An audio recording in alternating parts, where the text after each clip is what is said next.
The wheels continue to spin on this whole situation in Syria. What is going on? What is happening? The White House continues to press Congress and members of Congress to do something. There are diplomatic efforts underway with John Kerry. And this whole thing, you just have to wonder what is going on and where people stand on this. The latest polls still show a vast majority, a huge number of Americans are still opposed to American involvement in there. And as I mentioned, the White House is full court press. The man in charge of this effort right now has been the White House Chief of Staff, Dennis McDonough. He has been up on Capitol Hill working with lawmakers this week, meeting with them, including our own Utah Senator Orrin Hatch and Utah Congressman Chris Stewart, who joins us now on our Newsmaker line so we can find out what's going on as far as the Capitol is concerned with Syria right now. Congressman, how are you? What is the latest coming out of Washington? Any change, any movement that you sense right now? No, Rod, I really don't think so. What we've seen is, I think, just kind of a holding pattern probably since the president's speech on Tuesday night. The White House, as you just said, is still pushing. They're trying to gather, a coalition of friends or people that they can count on within the Congress. But I got to tell you, that group is getting smaller and smaller, certainly not larger. And I just think they have got a huge battle ahead of them in public relations and in trying to build public support and support among the Congress. Congressman, what were your impressions of the president's remarks to the nation on Tuesday? Kind of like, well, we want to go after him, but maybe not yet. Yeah, that's essentially it. That was the funniest night you could, in a long time, to read Twitter, because there were just hilarious comments because it's just so inconsistent. It's kind of like, he gave his prepared speech and just threw on these thoughts about Russia at the end, but he's painted himself into such a box that there just is there's no real practical. There's no military, and frankly, there's very few very realistic diplomatic ways out of it right now. And I don't know anyone who saw that speech and came away inspired by it, and I know even fewer who came away thinking that that military option was the best way to go on this. As I mentioned, I know you were involved in some meetings this week with the White House Chief of Staff, Dennis McDonough. How are they approaching you lawmakers and trying to convince you to do what they want you to do? Well, they're almost pleading with us, and I think part of it is that they want to keep a practical military option on the table, but more than that, they realize that the public relations on this has just turned terribly against them. And if they can get some support among senators or some of the Congress, that's very helpful to them. But once again, Rod, it just isn't happening. It's not materializing, and I left that meeting less convinced that they had a plan that was viable, just like I left classified briefings on Monday and Tuesday with the same impression.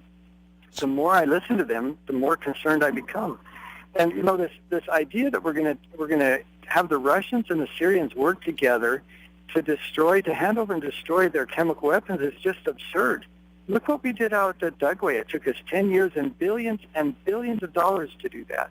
And they're saying we're going to do that when we've got a president who he tells us he'll give up those chemical weapons, but we know the reality is he certainly doesn't want to, and they've been a viable weapon that he has employed in the past. He doesn't want to give up control of those things, and it's nearly impossible to do in the middle of a war zone.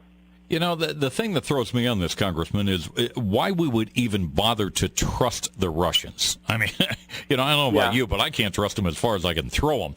I just don't understand why we think that they, along with Assad, can deal with these chemical weapons. Where are we coming from? It's absurd, and no one who understands the situation really believes that that's a practical option.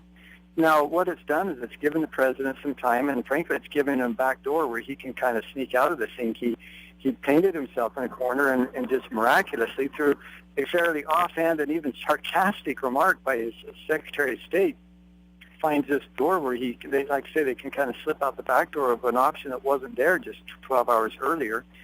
But I don't know anyone, and Rod, I've talked to the most senior military and intelligence officials. I don't know anyone who thinks that it's practical. It's just not possible to assume that there's going to be any movement at all towards, actually Bashar al-Assad releasing control of these chemical weapons and any practical way of actually collecting them and destroying them. It just isn't possible, not in a war zone and not under those circumstances. And I read... Yeah, go ahead. I'm sorry. Well, I was just going to say it, so it leaves us about where we were 2 weeks ago and where we were a week ago. Nothing much has changed. You know, I read a op-ed piece, I think it was in the Washington Post this week or late last week with Robert Scales, a former Pentagon official, and he said this is something the Pentagon doesn't even want to get tied into. They'll do what their commander-in-chief orders them to do, but they're looking at this and saying, what good is this going to do?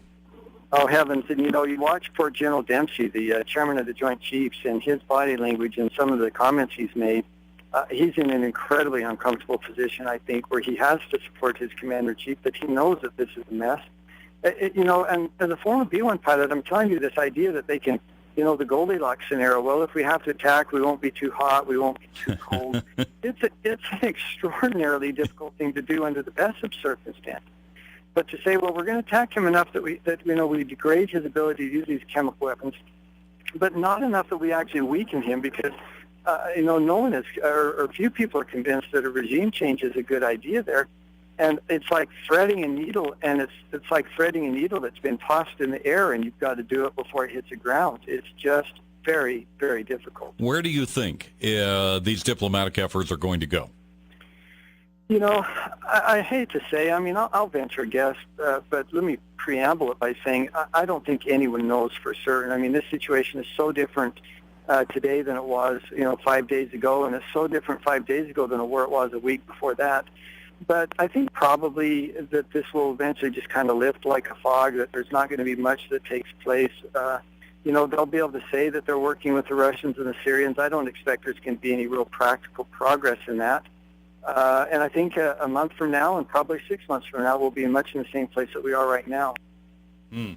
Pretty amazing. All right, Congressman, thank you for your time. Enjoy the weekend. Hey, thank you. You too, Rod. All right, joining us.